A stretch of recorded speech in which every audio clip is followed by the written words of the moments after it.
मैंने अपने बेटे को खो दिया है। उसे वोक माइंड वायरस ने मुझसे दूर कर दिया। मेरे बेटे को प्यूबर्टी ब्लॉकर्स यानी यौवन अवरोधक दवा दी गई थी। मुझे कुछ समझ में आता उससे पहले धोखे से मुझसे हस्ताक्षर भी करा लिए गए।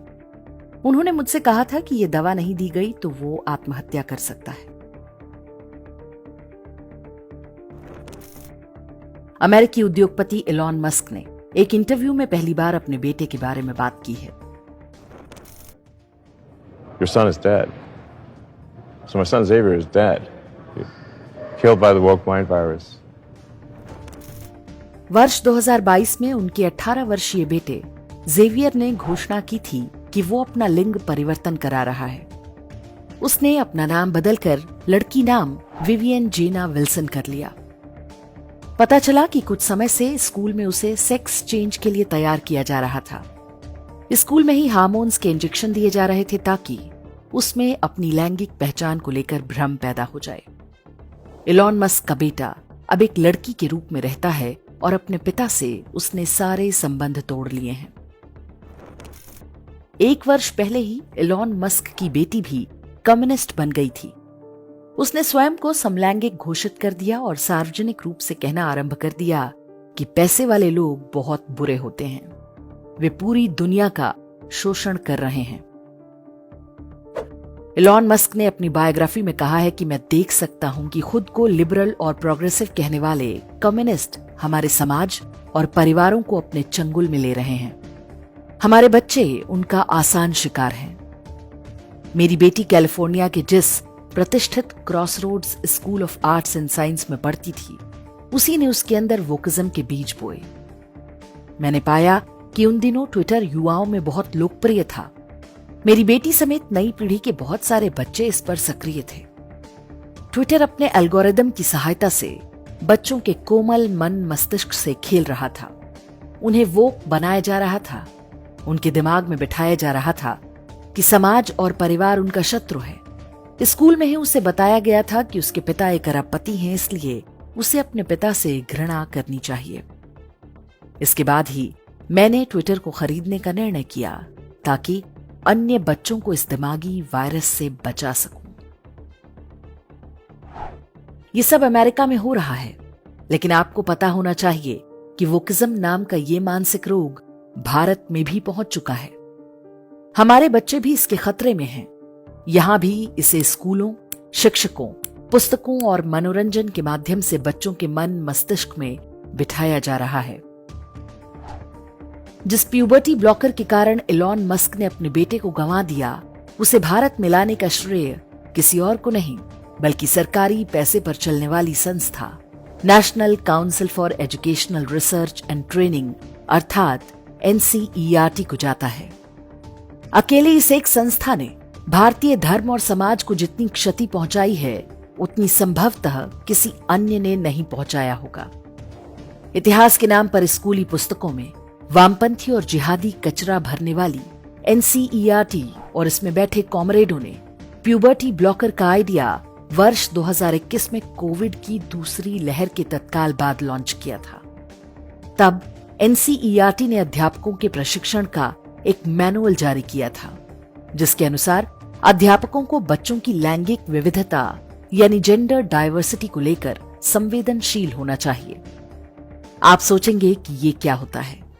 जेंडर तो 2 ही होते हैं। कुछ बच्चे 3rd जेंडर के भी हो सकते हैं। इसमें विविधता वाली क्या बात है? स्कूलों में पढ़ने वाले ट्रांसजेंडर बच्चों की आड़ में बनाए गए इस मैनुअल में वो सारा वामपंथी मसाला भरा गया था जो अमेरिका में पहले ही महामारी की तरह फैला हुआ है। इसके अनुसार स्कूल में लड़कों और लड़कियों के लिए अलग वॉशरूम नहीं होने चाहिए। इससे बचपन में ही बच्चों का ब्रेन वॉश हो जाता है कि 2 ही प्रकार के लोग होते हैं, स्त्री और पुरुष। इसके अनुसार लड़के और लड़की के यूनिफॉर्म एक जैसे होने चाहिए। स्कूलों में चेंजिंग रूम और हॉस्टल भी अलग अलग नहीं होने चाहिए। NCERT की इस अध्यापक प्रशिक्षण नियमावली में जेंडर फ्लूइडिटी की बात की गई है।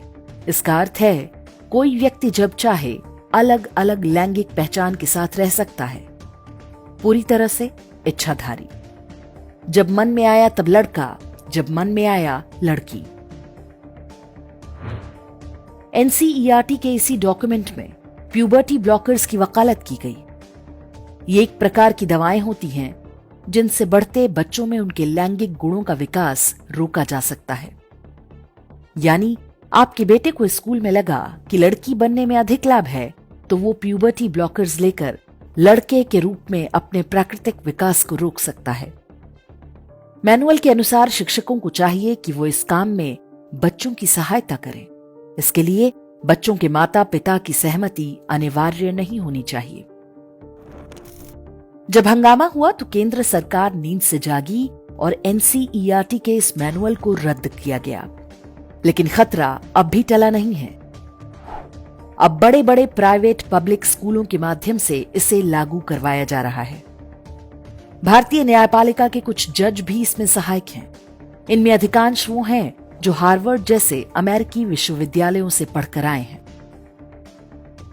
जेंडर डाइवर्सिटी, जेंडर फ्लूइडिटी और प्यूबर्टी ब्लॉकर्स, 99% भारतीयों ने इससे पहले ये शब्द सुने भी नहीं होंगे। ये सब भारतीय समाज की बातें नहीं हैं। ये सारी समस्याएं अमेरिका जैसे विकसित देशों की हैं, जहां वामपंथी पूरे तंत्र में दीमक की तरह घुस चुके हैं। विश्व भर के वामपंथी पिछले कुछ समय से ये विचार थोपने में लगे हैं कि लड़का या लड़की प्रकृति नहीं बल्कि समाज तय करता है। इसकी गंभीरता आप इसी बात से समझ सकते हैं कि विश्व स्वास्थ्य संगठन यानी कि WHO ने अपनी वेबसाइट पर लिख रखा है, gender is a social construct. दुनिया भर में एक बहुत बड़ी लॉबी इस विचार को बढ़ावा देने में जुटी है। उनके अनुसार स्त्री पुरुष के अतिरिक्त मनुष्य के कुल 72 प्रकार के जेंडर होते हैं और वो जब चाहे एक जेंडर से दूसरे में परिवर्तित हो सकता है। यदि आप माता पिता हैं तो छोटे बच्चों पर इसके संभावित दुष्प्रभावों के बारे में आपको बताने की आवश्यकता नहीं है। आप स्वयं समझ जाएंगे कि ये खेल कितना आत्मघाती है। भारत में ये तमाशा LGBTQ के नाम पर शुरू हुआ था, लेकिन अब फैलता जा रहा है। भारत में जेंडर डाइवर्सिटी का विचार लाने के मूल में हिंदू घृणा है। एनसीईआरटी के मैनुअल में जाति व्यवस्था को ट्रांसजेंडर्स के विरुद्ध बताया गया था। वामपंथी जानते हैं कि किसी भी विषय पर भारतीय समाज को बांटना हो तो जाति का तड़का लगा दो। प्रधानमंत्री नरेंद्र मोदी से आशा की गई थी कि वे भारतीय शिक्षा व्यवस्था को वामपंथी जहर से मुक्त कराएंगे, लेकिन ये देश का दुर्भाग्य रहा कि उन्होंने पूरे 10 साल तक इस महत्वपूर्ण विषय पर कोई ध्यान ही नहीं दिया। ऐसे लंगड़े घोड़ों को शिक्षा से जुड़े उत्तरदायित्व दिए गए जिनमें कोई वैचारिक और बौद्धिक स्पष्टता नहीं थी।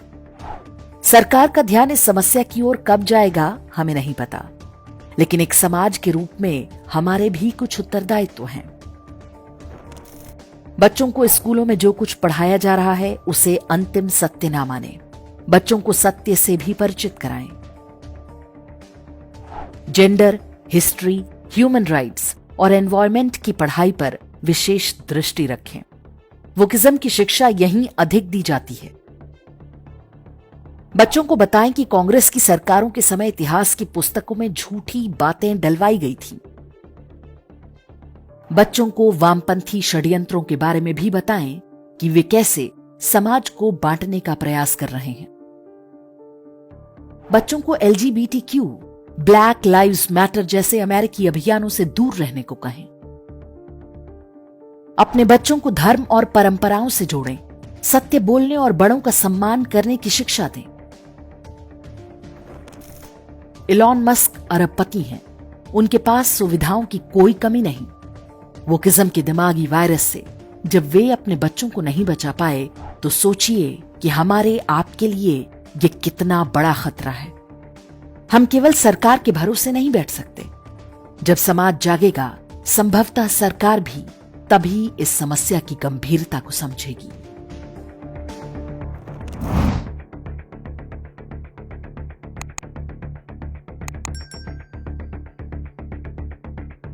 इंडेक्स ऑनलाइन के वीडियो समाज को समर्पित हैं।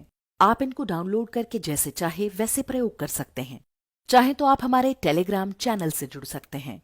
वहां सारे नए पुराने वीडियो आपको मिल जाएंगे। हमारे सोशल मीडिया लिंक हर वीडियो के डिस्क्रिप्शन में होते हैं। हमारा एकमात्र उद्देश्य हिंदू समाज को जागृत और एकजुट करना है। इसमें सहभागी बने। धन्यवाद।